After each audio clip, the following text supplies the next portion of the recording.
Live stream, take 2. Welcome to the Psy TAi podcast. New study revealed about MAPS and autistic adults and social anxiety. So let's cue this intro.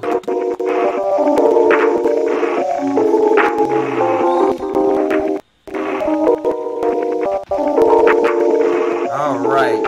Thank y'all for tuning in. Hope y'all having a wonderful morning, evening, night, midnight special, whatever time this is coming at you.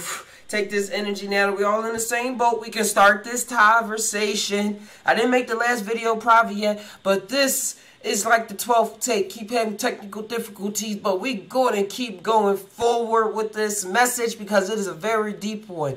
And it ties so deeply into podcast number 15, where I was talking about octopuses. Octopuses that were given MDMA by scientists. I read a New York Times article, and it was talking about how these asocial creatures, and that's why they were chosen, because they don't really bang with anybody, they don't really chill anybody, they be on their own block, on their own couch, watching their own TV, doing what they do by themselves, and they only interact with each other like during mating and all that stuff like that. But when given MDMA, when it was dropped in the water, that's how they administrated it. They was giving out hugs and and they were interacting with the other males and other females, like on a more social tip. Y'all really got to go check that out. How this ties into this. I was only trying to look for a background for this study, and I ran across that when I typed it in on Google, and I was like, oh yeah, I got to talk about that. Let's go in. So then, how it sinks in, the big synchronicity is the autistic adult study that I'm about to talk about. This study was sent to my email. It's a new study that was funded by MAPS, and the scientists went out and they was studying MDMA effects on social anxiety in adults that have autism, that are autistic. And we're going to go over and see what this is, and see what this is about, see the conclusions that were drawn, see what they did, see how they enacted the study and all that good stuff. And how this really ties into everything. Wait, first let me put out this disclaimer. The Psy TAi podcast does not condone the use of illegal or legal drugs. We are just going over research articles and not throwing my little 2 cents about my past experiences. Your body is your temple. You do it what you will. I'm not telling you to go take Molly or MDMA or ecstasy or whatever it is called in your county or region. All right, now that we passed that, how this ties into today, there's a lot of asocial creatures out here. And when I mean people, and we are creatures too. But what I mean by that is they strive being asocial. They like, yeah, there's reasons why I don't hang around other people. And there's reasons why other people don't hang around other people. And they strive in that, and they create communities. And now we're coming out with America in 2018 with all the technology, just strengthen it. But I believe in personal responsibility. So you cannot really blame technology for what's really going on. It's all about you. But that's why we had the Psy TAi podcast, so we can break stigmatism, help, because a lot of coping mechanisms that people are going about and doing and stuff have side effects that are making them more worse, driving them more apart from their family. So we got to talk about our ideas and do what we got to do to raise the level of human consciousness just up a little bit, you know. And JUSt TAi stands for Just Think About It. For those new to the channels, when you come out your mind with your heart, keep that circle spinning and let whatever come out just come out. Y'all know the deal. All right. So we're not gonna open up the PDF. That's what made the computer freeze last time. So what we are going to do now is open up the link to the website, because I'm in another room right now. Internet is a lot better, so we can stream, we can watch videos. So if y'all got any articles, videos that y'all ever want to send me, that y'all want to watch together or have me react to, anything of the kind, just send them, leave them in the comments, or go to JUSTTAI@gmail.com. That's a lot of plugs, man. I want to get into this, so I'll plug through the plug later. All right, this is from Springer link. This is official legit psychopharmacology article. The title of it is Reduction in Social Anxiety After MDMA-Assisted Psychotherapy with Autistic Adults, a randomized double-blind placebo-controlled pilot study. And shout outs to Alicia, Charles, Christopher, Stubble, Allison, what? Fredushi. Fredushia. Sorry for that. Lisa Jerome. Yo, that cracked me up last time too. She got 2 first names, Lisa Jerome. Bara and Emily. But these are legit scientists, PhDs, MDs in this 3D realm. And they went out and conducted this study.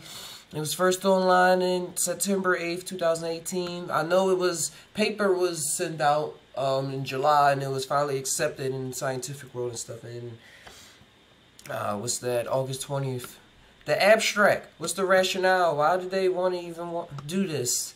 All right, let's go in. Let's read this. Standard therapeutic approaches to reduce social anxiety in autistic adults have limited effectiveness. Since 3,4-methyl-dimethylamphetamine MDMA assisted psychotherapy shows promise as a treatment for other anxiety disorders, a blind placebo-controlled pilot study was conducted. What's the objective? To explore feasibility and safety of MDMA-assisted psychotherapy for reduction of social fear and avoidances that are common in the autistic population. And we gotta make something. I have a theory that has degrees of autism, and there's probably a lot more so-called autistic people than you think. But methods. JUSt TAi. Just think about it. Just think about it. Autistic adult methods. Autistic adults. Sorry for the sniffles. Air is still not that well where I'm at in NorCal because of that fire. I'm hypothesizing. I don't know. Alright, autistic adults with marked to very severe social anxiety were randomized to receive MDMA 75 to 125 milligrams or an active placebo during 2 8-hour psychotherapy sessions, experimental sessions, which means like they ain't really had no criteria of how they was going to do things. They was just really going with the flow, which is what you really should be doing in the first place. To my in a controlled clinical setting. And yeah, double-blinded experimental sessions were spaced approximately 1 month apart, with 3 non-drug psychotherapy sessions following each. The primary outcome was change in Lebowitz social anxiety scale, the LSAS. I guess that's the official scale to test anxiety so you compare it to other people. Y'all know how science works. Total scores from baseline to 1 month after the second experimental session. Outcomes were measured again 6 months after the last experimental session. So that's what they did. Remember, this is the abstract. What are these results, though? What happened?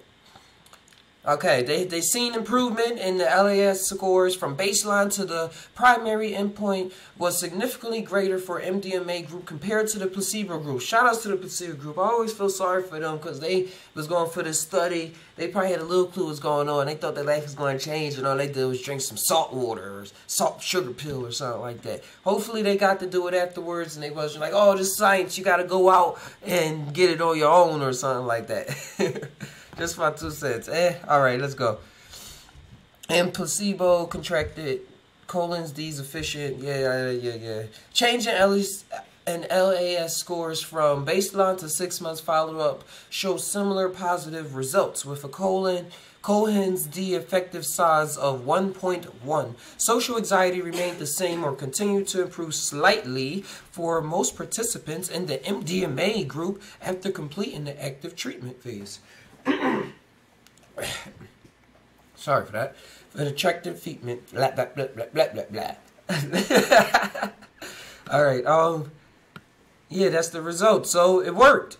It worked. For the most part, it worked. It worked. And let's see what this conclusion. Demonstrated rapid and durable improvement in social anxiety symptoms in autistic adults following MDMA-assisted psychotherapy. Like we always say on this Psy TAi podcast, all this has to be done alongside therapy. Not just your friend that probably know a couple things. Unless that friend been indwelled in that world for years and you really trust them on this whole level, because I'm not really telling you what to do. It's a whole millions of possible circumstances and possibilities.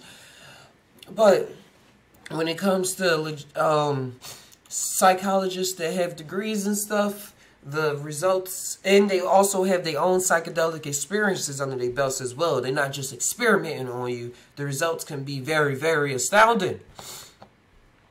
And alright, so shout outs to MAPS for funding this study. Thank y'all for bringing this to light, because it's another one. It's another thing I was reading where they was saying there's really no. Yeah, they got a bigger conclusion. Hold on, let's go through this.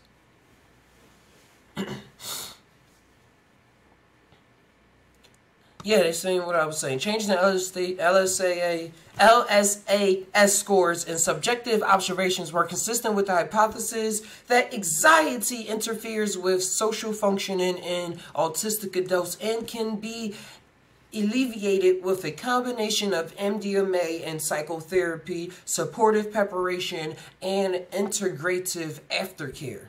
Findings support more trials of MDMA-assisted psychotherapy in larger samples of adults with SAD. SAD. Why they had to name it SAD? Why did they have to name it SAD? But oh yeah, I'm just seeing if they got any more cool stuff for us to go over before I cut this off.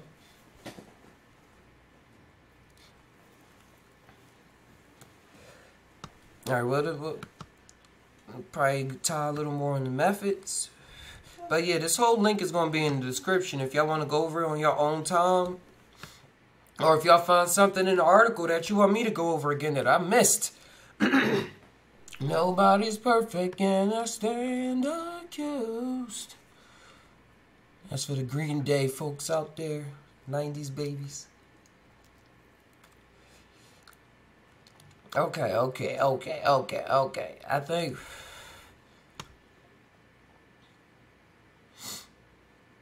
Yeah, let's see how experimental these sessions were.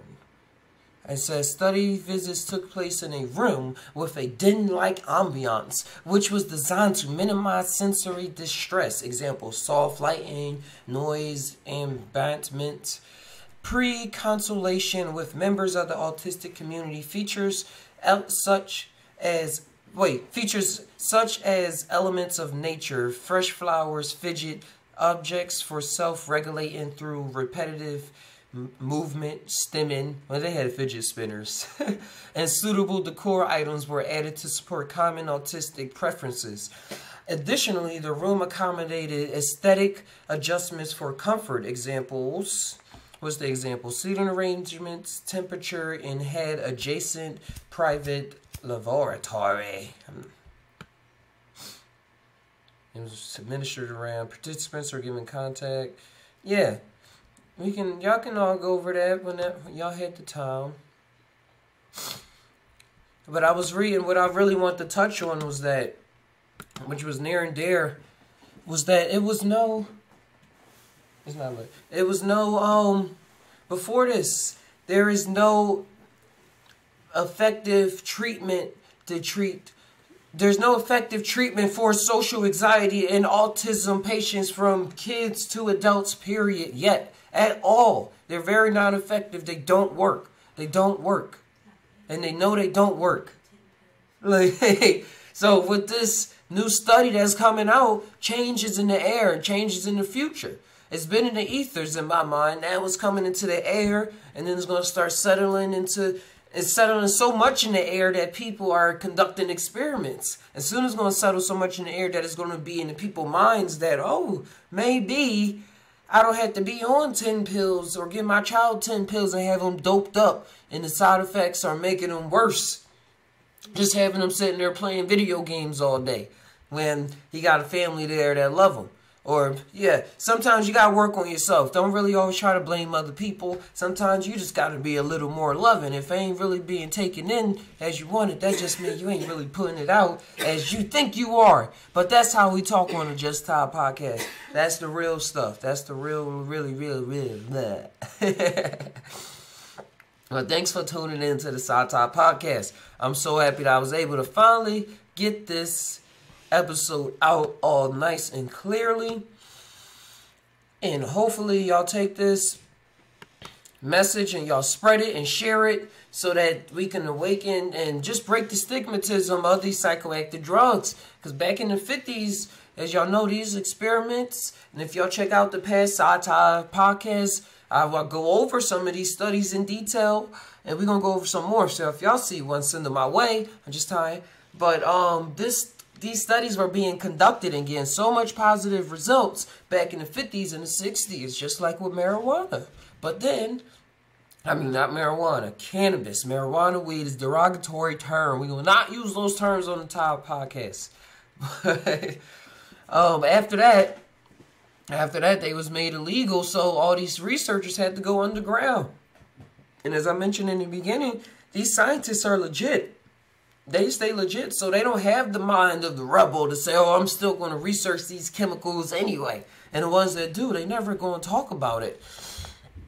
But for the most part, the legit science, they never going to try to secretly do studies. So shout outs to MAPS for being able to fund studies like this, because that's what it's hard for them to do. Like, say we pay $10 for an LSD test. Some people pay $5, some people pay $20.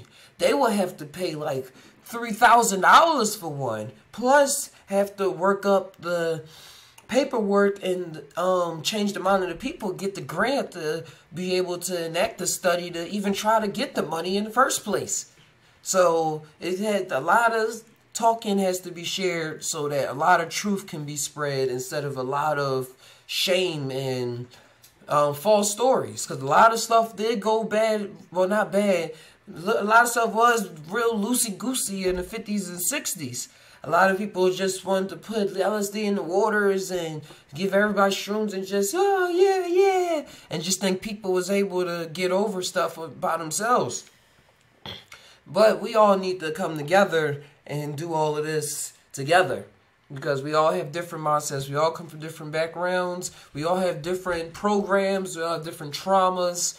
And like a puzzle, they all fit together in different ways. They all build the same humankind, the same human being, or however you want, whatever name you want to call yourself.